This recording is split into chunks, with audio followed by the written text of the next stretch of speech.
আমির হামজাকে নিয়ে, রেশমিকা মান্দানাকে নিয়ে যেই ধরনের ট্রল হচ্ছে, যে অ্যাজ ইট ইজ মনে হয় যে রেশমিকা মান্দানাকে বিয়ে করার জন্য আমির হামজা পাগল হয়ে গেছে।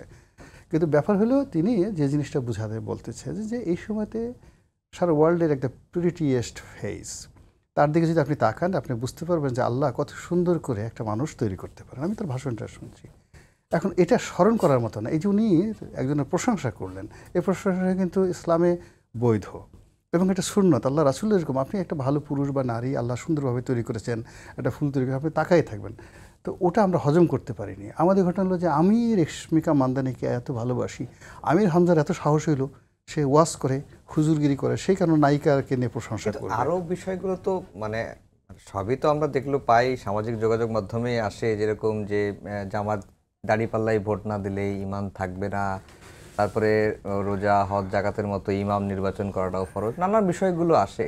এগুলোর ব্যাখ্যা কি? এগুলোর ব্যাখ্যা হলো এটা আমাকে বলার একটু সুযোগ আমি বলি, এগুলো রাজনৈতিক কথা।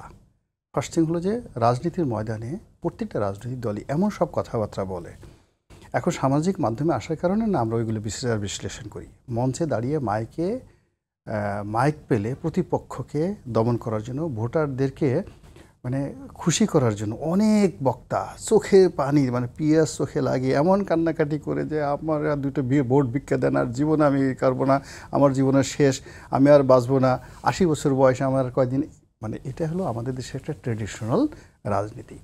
আর ট্রেডিশনাল রাজনীতিতে যেখানে ধর্মপ্রাণ মানুষ আছে, অনেক সময় দেখা যাচ্ছে হিন্দু সম্প্রদায়ের লোকের ওখানে গিয়ে, সেখানে গিয়ে দেখা গেল মুসলমান একজন লোক গিয়া হরিবল বলছে, নমস্কার জানাচ্ছে। হিন্দুরা আবার একজন দেখা গেল দাড়ি টুপিওয়ালা মানুষ, তাকে উলুধ্বনি দিয়া বরণ করেছে। ইটস এ কালচার, ইটস আমাদের একটা সংস্কৃতি, এর সঙ্গে ধর্মের কোনো যোগাযোগ নেই।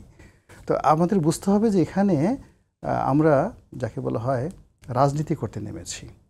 এখন যারা রিপোর্ট করছেন সাংবাদিক থেকে শুরু করে, তারা এই পলিটিক্যাল যে কালচারটা আছে সেই কালচারটা বাদ দিয়ে তারা শুধুমাত্র জামাত সারাদিন জিকির করবে লা ইলাহা ইল্লাল্লাহ, আল্লাহু আকবার, আল্লাহু আকবার, মনে করছে তারা কেন উলুধ্বনি শুনবে।